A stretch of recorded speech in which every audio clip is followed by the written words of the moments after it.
Hello and welcome back to Downtime Activities. Today we're going to be doing another bonus action podcast, and we have extra special guest Skler. Skler's here with us today.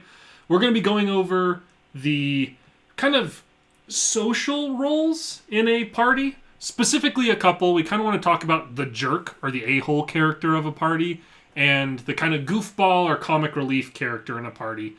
And that's why we have here with us today the perfect example of both in every game he's played. Tends to be one, the other, or both of them, I think. So, welcome, Skler. Thanks for joining us. Thank you. I belong here. He belongs here, just like you said. So, to start with, let's kind of talk about what that means. What's the a-hole of the party, and what is the comic relief of the party? Well, I mean, we're not talking about, like, sort of classic roles in a tabletop RPG party, right? The tank, the healer. These are much more sort of social. It's a lot more RP and sort of world interaction and stuff like that, which means it's both harder and easier to do successfully, I guess. It's just all about how you build your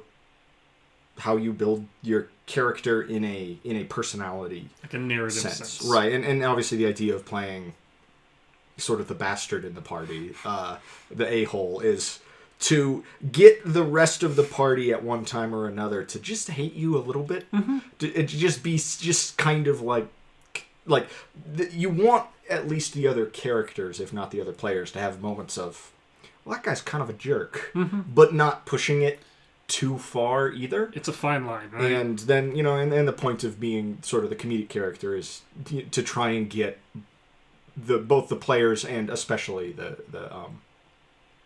especially the DM, if you can, to laugh. But again, at the same time, without being just like sort of flat or one-sided. Mm-hmm.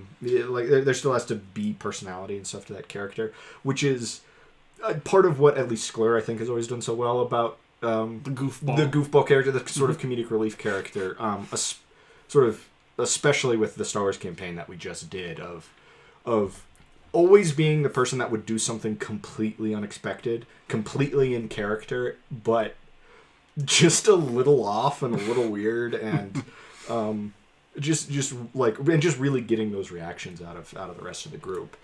It feels like either like role, whatever we can call it, role in the party, it's a fine line, right? Yes. You want to be the jerk without people being like, God, it's not fun to play with your character. Your character's just such a jerk. And you want to be the funny guy who's like making the jokes and being the kind of oddball, the person coming out of left field with stuff that they're saying and doing, without being the character that no one can take seriously and feels like a big dick joke in the middle of the game. Like, you don't want to be out of place in either way.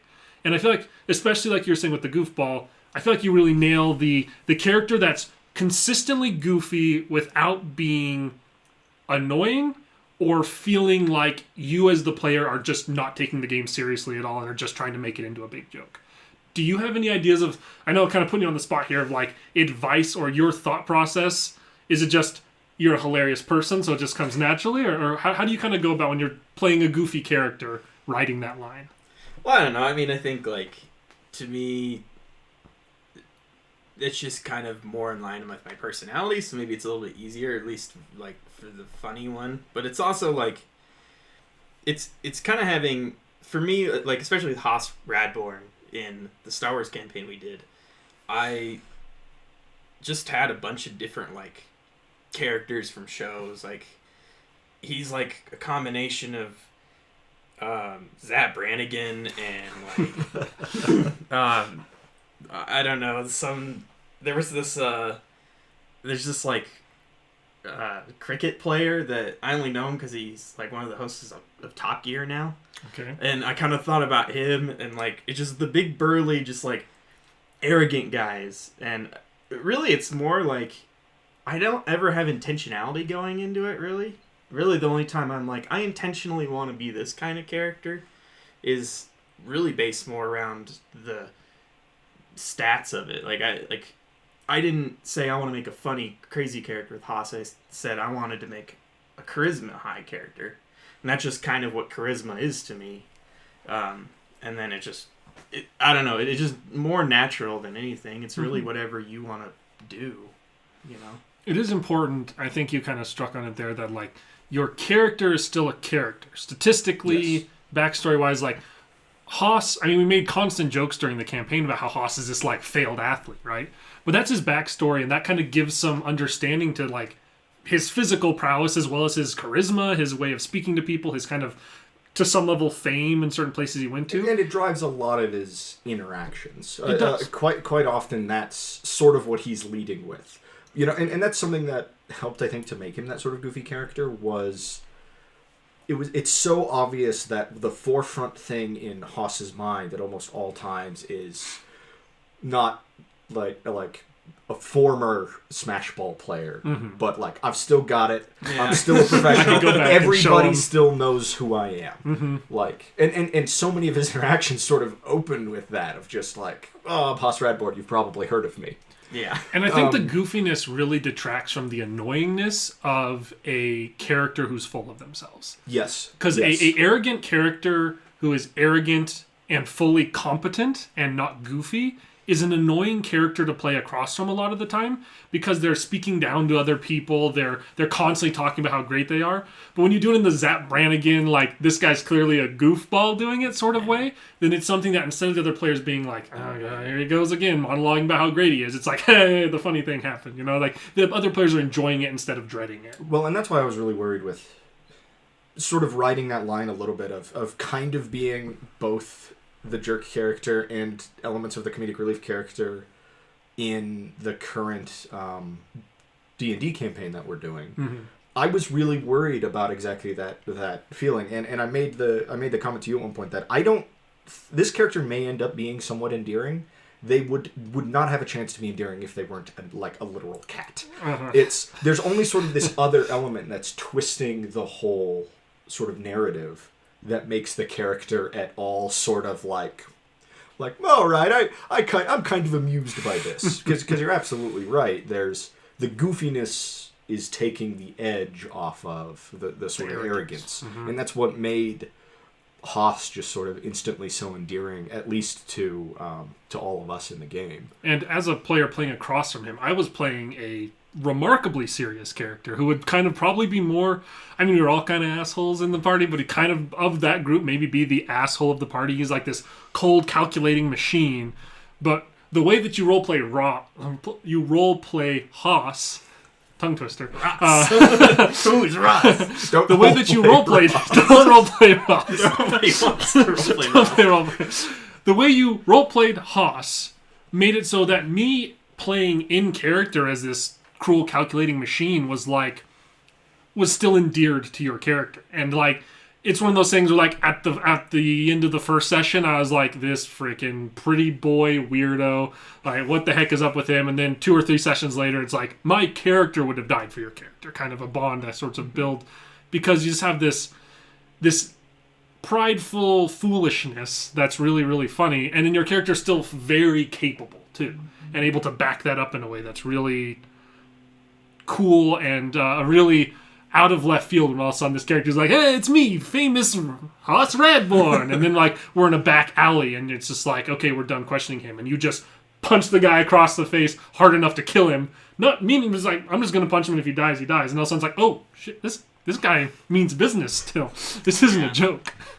well, I think like another thing that was interesting, and now that I kind of think about it with all these characters that I've done that have been in that kind of realm, is I go into it kind of with an idea, but it's actually the character is shaped a little bit during the campaign based on interactions. Like there was a time in the Star Wars campaign, and you guys might remember it, where I actually had to stop and think, okay, I had to make a conscious decision. Is my character this or is he this? And it was kind of that like edging between so goofy that it's stupid and like, I can't remember exactly what the incident. I think it's the very first time he did sort of exactly that, where you there was kind of this moment because you guys had interrogated this guy. He was almost dead anyway. You guys had gotten this information out of him, and you were just trying to decide Do we just kill him? How do we make sure he doesn't alert his friends? And yeah, there was absolutely this moment of like, is Haas the type of character to put all of his strength into punching this man and just sort of leave it up to fate to decide whether or not he lives, or is he just going to walk away from this? Like, it was sort of this honor decision. There was at least one of those right near the beginning of the There's campaign another that one that did. And I think I know specifically what you're talking about, because it, like, I think I had a comment back and forth with you during it, and it was him talking about, I think either Jerry or I came up with a plan to do something or something along those lines, and you had this decision-making process, because your character very much wants to be like this team captain, let's go do it, I'll take charge kind of guy. And it was you picking, like, would you go against a plan and be like, no, it has to be my plan, like, I have to be in charge. I think that was like kind of the energy of it. Right, yeah. And that's another, like, when you're playing a character who has asshole tendencies, you have to, like, marry it with something else to cut it, right? You want to cut it with something, you know, the spoonful of sugar makes the medicine go down. Like, you can have that character have those aspects and have them be really cool, but if it's too much of that and not enough of something else, then it could be unfun to play across from you. And so kind of cutting that... Well, it can also be unfun to play. Yeah. I think back to... a friend of ours back in the day ran a D&D campaign for us that was very brutal. A lot of character turnover. There was one character that was kind of consistent for the first, like, 3 or 4 iterations of the party. Yeah. Which was thematically fitting and very tragic. It just ended up being interesting. Creepy masks, all sorts of stuff went on. But we TPK'd at one point.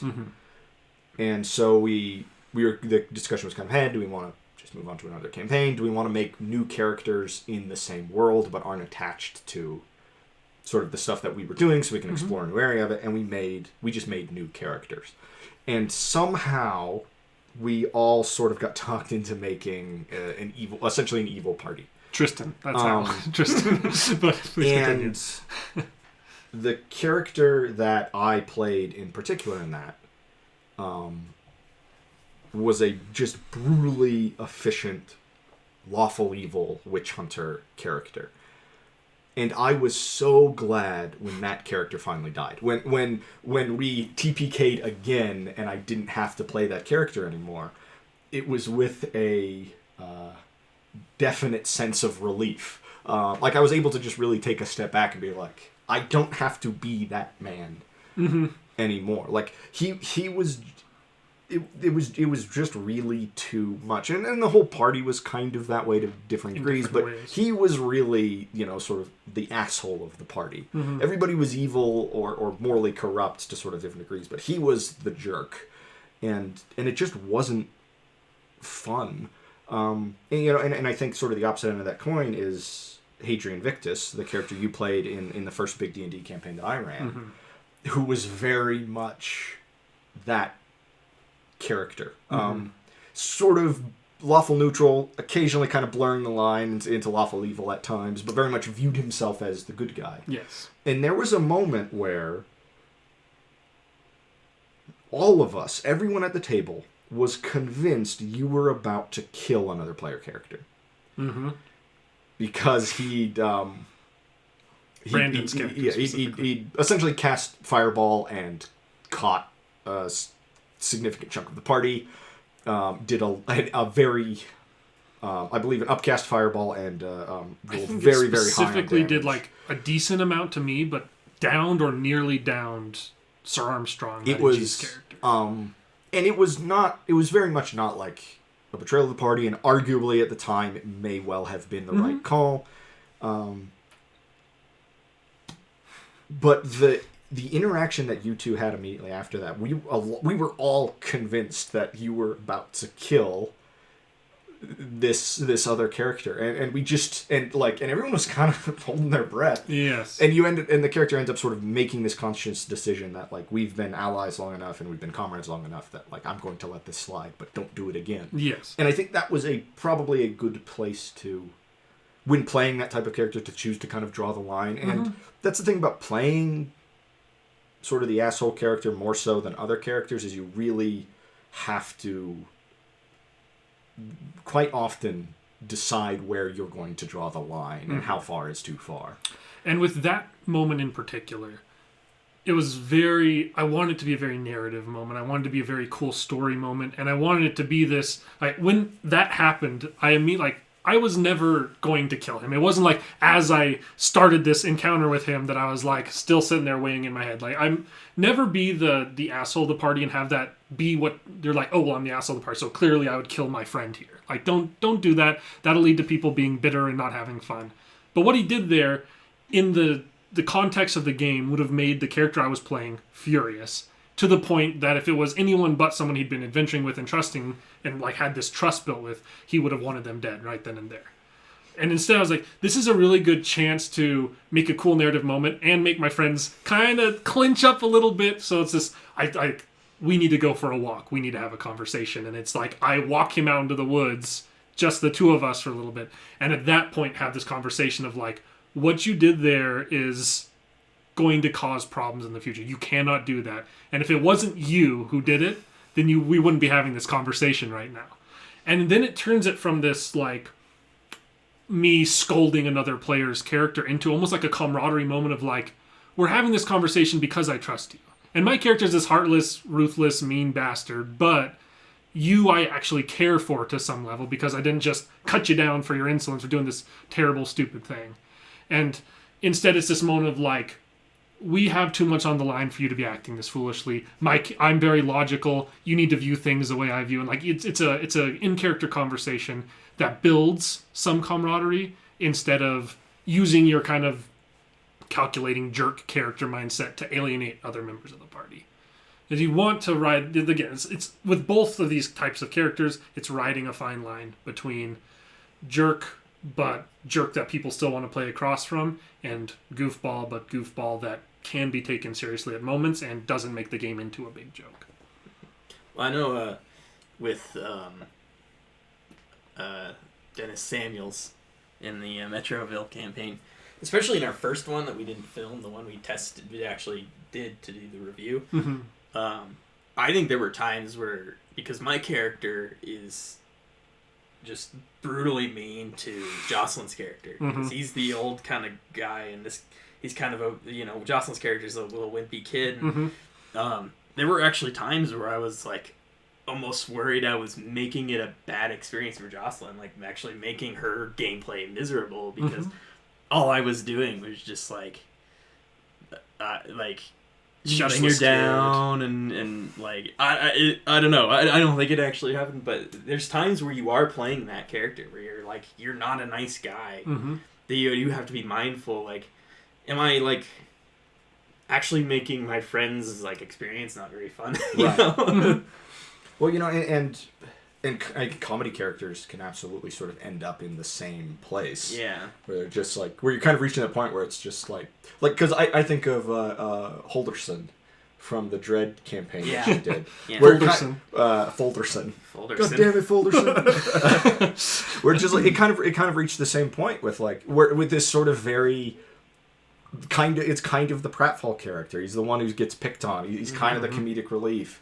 And there's kind of moments, too, where it's like you're playing sort of that character well enough that, like, there's times where it's, like Jocelyn's character and Andrea's character are, like, bullying. And starting to get mad that you're not, like, contributing more and helping more. And, like, it's like, come on, we need to go. Come on, we need to do something. And, like, kind of seeing the same issue, but on the opposite end of the spectrum. Especially in a game as narrative as Dread, though, it was so perfect for your character to, like, kind of fit that role. And I think you did a very admirable job of being the character who, like, got picked on but still had a good attitude, and the character who, like, froze in a moment, and you didn't let them as players playing their characters, like, pressuring you, like, oh, I need to be more useful for the team here. It's like the whole point of Dread is it's like it's a story, and you played your role in the story perfectly. I feel like it made it. I was shocked I didn't die. I mean, nobody died in that one. Which is crazy. Yeah, I thought I was gonna die because I just sat. I didn't do anything.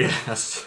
Well, and it's easier in something like Dread because it's so heavily narrative driven, because survival rate is so low, and because the sessions are only a couple of hours. Yeah. So it's much easier to play characters like that and like not necessarily have to sort of deal with the repercussions of it. You, in the very first Dread game we ever played this just like complete frat bro. Like, yeah. And he's meant to be that comedic relief character, and it very much starts from just like, I absolutely hate this guy. So by the time that character dies, me and like, it's like, man, that really affected me. Like, I was really starting to like this character. And then it's sort of expected in games like Fiasco, where the whole point is that you're all assholes and you're all crazy. Everybody ends up dead.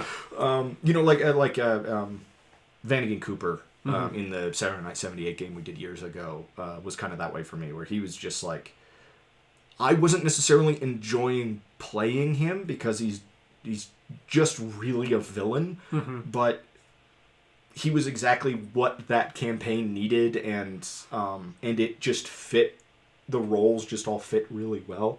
But that is not a character I would have been able to play successfully for longer than that one game without, I think, actually starting to make people mad. And also just maybe not enjoying it yourself. Kind of when you were talking about Hex and Hammer and stuff. From that same game, this is another good example of cutting the product a little bit and having a character who is very dark or very mean or very whatever, and having something goofy or something else to kind of balance it back out. The character I played in that game, Roscoe Maldonado, party guy, right? Like, he's this goofy, like, hey, life of the party, hey, how you doing? Keep it moving, you know, this fun character. But he's also the character in this story who's like a drug dealer and selling laced drugs to people who are way too young to even consider doing such things, and like responsible for the death of people. And like, his actions in that game were very dark, but it gets cut by this like goofy party guy attitude. Who's in way over his head. And that's the point of Fiasco, is to tell darker stories. So it just sort of works there. But in sort of long form RPGs, it's hard to play. It's kind of hard to play the asshole character because you feel like you're going against the rest of the party all the time. That's why, like, and I think that's why there's an important distinction here between sort of playing that asshole character and playing an evil character. That is true. Because you can very successfully play an evil character who's not an asshole. Or at least not, like, in quite the same way. And you can play an asshole who's not an evil character. And if you can ride that line correctly, either way, it works out. Like, I think of another excellent YouTube channel that people should absolutely watch is Outside Xbox, and they're completely ridiculous D&D campaigns. But one of the characters is a chaotic evil, like Cthulhu warlock. And she's just one of everybody's favorite characters in that show. She's just consistently very funny and very endearing, even though she's like evil, you know. So there's always conversations of like, well, let's just murder him and stuff like that. But it's like, but the character it's so easy to just be like, yes, Prudence, whatever, evil, you know. Like, it's so easy for the rest of the party to just like kind of go about their business, and so it just sort of works. But like, I feel like asshole characters kind of run into that same issue of just like being the odd man out in the party quite often, and thus being sort of sometimes hard to reconcile with the rest of the party. And that's where I think some of the difficulty lies, and where it's like, it's very important to kind of ride that line and pick your battles and balance it out. I mean, specifically for my shining example of an asshole character that worked out pretty well with Hadrian Victus, another helpful thing when you have the jerk in the party is to have the shining white knight in the party. And to allow you as the jerk player, you need to allow the like voice of morality to win more often than not in certain situations. And it's your character maybe somewhat fighting back against it, but not to the point of like, whenever there's a situation where there's like a good person or a bad person path, you may be the person that goes for the bad person path or the less morally upstanding path. But if the majority of the party, or specifically like a character who's like, we need to do the right thing, comes forth and does that, just kind of fall in line and go with it more often than not, so that the party still continues to do the good thing and save the day.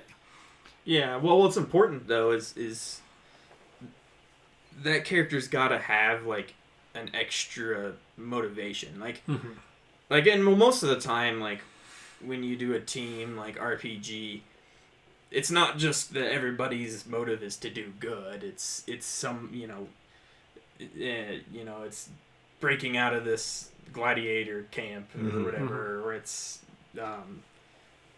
basically doing the same thing but with huts, and then just trying to make money or whatever. Where it's like it helps when you still fall in line with the team when your team is your best chance at making money or getting out of here. That's a really good point.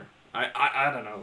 And that's we've talked before. That was the whole point of the last episode. Was like, how do you bring the party together? How do you get them invested in each other? Mm-hmm. And that's really that exact same idea. Is like they have to be invested in each other for really any of those sort of differing social roles to work. Yeah, and for that asshole character, if you're being that jerk, but it's to the benefit of the party and it's for a common cause with the party, then the other players will want to be alongside you doing it instead of being like, the party's trying to do this and you're like, no, I'm the jerk, so I'm going to do this. Right. And now you're at odds, in worst case scenario, at odds, or you're at least not on the same path. With Hadrian, he was a jerk, but overall his goal was always to do the correct thing, to save the day. It's just he wasn't save the day riding on a white horse with a sword in his hand. He was save the day kill whoever has to be killed to save the day, right? And so the goal is still the same, and you can kind of find some sort of middle ground between the jerks and the heroes to still achieve the goal in a way that everyone's satisfied, and so, no one's going against the grain. Skler, I think that's a really valuable point in sort of both these concepts. Is it works? I mean, that's really the only way it works, is if the party's goals are all still aligned. Like, if they're all still working towards the same thing, then it matters a lot less. And that guy's kind of an asshole. This guy's that guy's really nice, and that guy's a goofball. And then when you have those sort of differing social roles, and you come up against a problem, but everybody has the same end goal, they're all going to come up with different ways to solve the problem. And then at different points during the campaign, you'll go with one person's plan over another. Mm-hmm. It's and those can be very fun moments when you've come up against a plan and somebody's just like, team lead, I'm sorry, but I got to agree with the asshole on this one. This is just the most efficient way to get through this problem. This is a time-sensitive matter, and just killing the bastard is the quickest way for us to solve this. I'm with asshole over here. Those moments are fun and funny instead of unsatisfying or sad or dark. And then you sort of get those. It's the sort of pet detective fine, let's do all the things you want to do kind of moments, but everybody's got the right sort of attitude about it, or it prompts interesting character shifts, and then and again, sort of as the asshole or as a goofy character, don't be afraid to step out of character at times. Don't be afraid to do the non-asshole thing. Don't be afraid to do the serious thing, because that makes the rest of the things you do sort of stand in starker relief, and especially with goofy characters. When goofy characters have very serious moments, they tend to stand out. If the asshole character's only having serious moments, you don't notice any of them. It's when the goofy character sort of steps back and has a serious moment that people really take note of it. Well, when Haas, the very first session we did, where you knock a guy out and try to question him or whatever, and Haas, he's the goofy character or whatever, but he has the serious moment where he just punches his brains in or leaves it up to chance or whatever, and I think that stood out a lot more. Watch episode 1 of the Star Wars campaign, at least up to that point, and you will see Jerry and Mai's real horror. You'll at least hear it as we're like, Jesus Christ! It's all of a sudden it's hey, Haas Radborn, yeah, famous player, how you doing? Wham! All of a sudden we're just God, this guy is. I think the shift during the heist from right, we're gonna talk our way through it. We got a plan. I've kidnapped this woman. Yeah. All of a sudden, making that flip is kind of a moment that makes at least everyone else at the table really kind of take notice and just be like, oh, okay, I guess we're stuck in this now, and then and you on the other end of the ship immediately start dealing with all your own problems because of that, and it's sort of showing both ends of the spectrum that make either one stand out sort of more with characters. Similarly, you kind of said that, like, with the asshole, you always expect them to be serious, so it's not very interesting. But the goofy character, when they do something serious, it really stands out. Similarly, even if the jerk or the very serious character doesn't get particularly goofy, anytime they have any goofiness at all, it stands out similarly. But whenever they're put in a goofy situation, it also stands out a lot, because they're like this. I picture like Gru from, like the Minions, I picture Gru in like the little kid's room with like a party hat on, right? Where it's like this very serious villain, and all of a sudden he's got like these little girls that are like there's these goofy situations that he's put into with them, and how that stark relief makes these really fun and memorable moments. Or in our campaign, Hadrian around birthday time, or his or other people's birthdays, and all of a sudden it's like this person's like emotions are stupid and a waste of time, and he's put in this like very like frivolous, silly moment, and like how uncomfortable that makes him is a really fun thing that can happen in the game. And lean into it if you're the jerk character. Absolutely. Don't just blow it off because you're like, oh, my character's the serious character. Like, make them be uncomfortable in that situation. It doesn't take away their credibility as the jerk or as the serious person. It makes it stand out more and makes a really fun moment for everybody to play into. Well, that's what's fun about, stuff like the Witcher franchise. It's like the main character Geralt is such, he is an asshole, and he's he's such a serious character that sort of in the show or in the games, when you see him in these sort of goofy situations or in these goofy moments, it stands out much more in stark relief, and it gets the reaction that it wants to get, sort of in a much purer form. And I think part of me thinks is like the sort of end of this segment of the Star Wars campaign that we did with Haas dressed as an Imperial Inquisitor and trying to just intimidate everyone into the ground. It's funny for the rest of the party because they know sort of how goofy Haas is. But looking at it from the perspective of the NPC that you guys have been dragging around, that is a much more terrifying experience than it is for than it is for the other sort of party members, because he doesn't have that same perspective on the character. For him it's just this giant, sort of naturally terrifying dude just really leaning into being an inquisitor and sort of interrogating people, and he's in this place where if something goes wrong you're all dead. But for us, knowing Haas, it's just it just feels faintly funny. Hey, we're filming. Oh, I'm sorry. You can sit down if you want. I'm a guest on this show. I think you're renewing my moments. You're just busting in and fucking grabbing a handful of M&Ms. I love it. I think speaking of goofy characters and asshole characters, Matty G is both IRL. I think this is a decent time to call it quits on this particular bonus action as we get into tonight's festivities. But thank you for joining us, Skler. Yes. Like I said, no one better to talk about and great insight on being the jerk, being the goofball, and what that means for the game, how best to do that. And at the end of the day, ride that line well as best as you can and have those moments of goofiness or have those moments of being sturdy and resolute and mean, but make sure that it's not going past a point where it's unfun for the people you're playing with. It's a game. Have fun. The point is to have fun. So do everything you can to do that. And it can be very fun to be those characters, but don't take it too far. Yeah. Yes. Any other closing insights? I have one. Yes. I'm the guest. I'm important. Very. Oh, I was going to say, one thing also about the goofy character that's nice is, for me, the first RPG I ever played, I had no idea what I was doing. Kind of being the ignorant character. That's kind of what I played. He was goofy because he was so, ignorant. But it was actually just me not knowing how to play the game. Well, that's just quite often the case with, playing the goofy character. It's the rules, optimization, out the window. It's and actually now Jocelyn is here. In the campaign, no other woman eating the M&Ms. Yes, I am so sorry. In Brandon's campaign, when I hired that assassin to try and kill me, because we were all like, this guy's a prick. I'm gonna hire him to kill me, so that way when he shows up, we can kill him in self-defense. And he does this crazy huge everything is like has been like perfectly timed out and perfectly rolled for this like huge crazy AoE attack that we all survive. And you get first initiative and just walked up and gave him a wedgie and that was it. It's like what's optimal here? Using one of my spell slots or making an attack. Dealing some damage. Just like, no, I'm gonna. You gotta demoralize the enemy. Yeah, I'm just gonna do this, and that's good enough.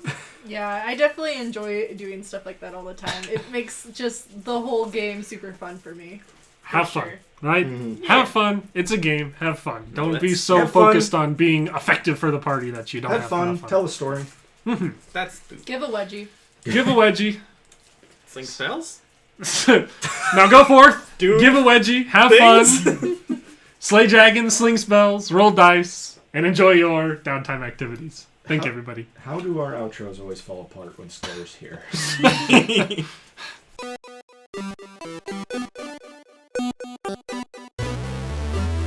You can figure out, who's doing an intro. Plot twist. It's Probably be fine. But we need to introduce special guests. Spell the do. Sling Sling things. things.